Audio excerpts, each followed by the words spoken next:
Bonjour Nicolas. Bonjour. Alors Nicolas, on va parler d'un phénomène qui commence à sérieusement faire jaser.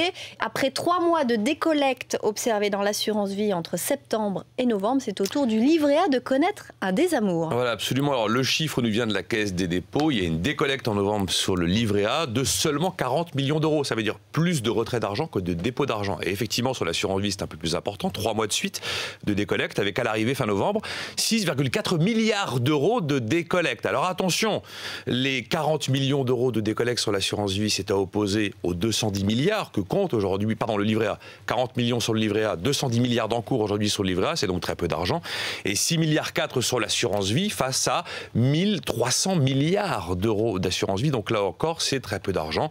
Je rappelle quand même que 2011 restera une année record pour le livret A et 2011 restera une année positive pour l'assurance vie. Voilà pour les chiffres. Alors comment est-ce que vous expliquez ces chiffres justement? Vous avez les explications purement livret A. On va retirer un peu d'argent parce qu'il faut faire les cadeaux de Noël. C'est un classique du mois de novembre. Et puis aujourd'hui, le livret A ne rapporte pas, car il est à 2,25% de rémunération et que l'inflation est à 2,5%. Donc l'inflation est au-dessus. Le livret A va à nouveau rapporter de l'argent, mais seulement en février, quand on va remonter le taux à 2,75%.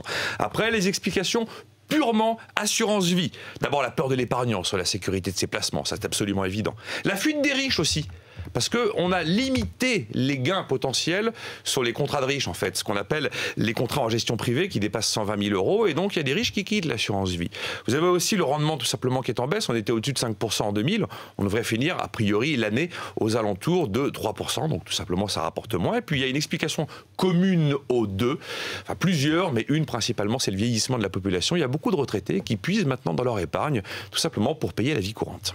Alors, Nicolas, au final, ces mouvements négatifs sur l'assurance vie et l'épargne réglementée, est-ce que c'est grave? Écoutez, ça a des répercussions très concrètes. Sur le livret A, s'il y a moins d'argent, il y a moins d'argent pour financer le logement social. Et sur l'assurance vie, s'il y a moins d'argent, à terme, vous avez moins d'argent dans les contrats euros qui servent à financer les États, les fameuses obligations souveraines. Mais en fait, l'épargnant est frileux et il se pose deux questions, deux problématiques. Aujourd'hui, c'est peut-être l'heure de me désendetter à titre personnel, se dit-il. Phénomène de désendettement individuel. Et puis aussi, il se dit, c'est peut-être le moment de mettre mes noisettes au chaud.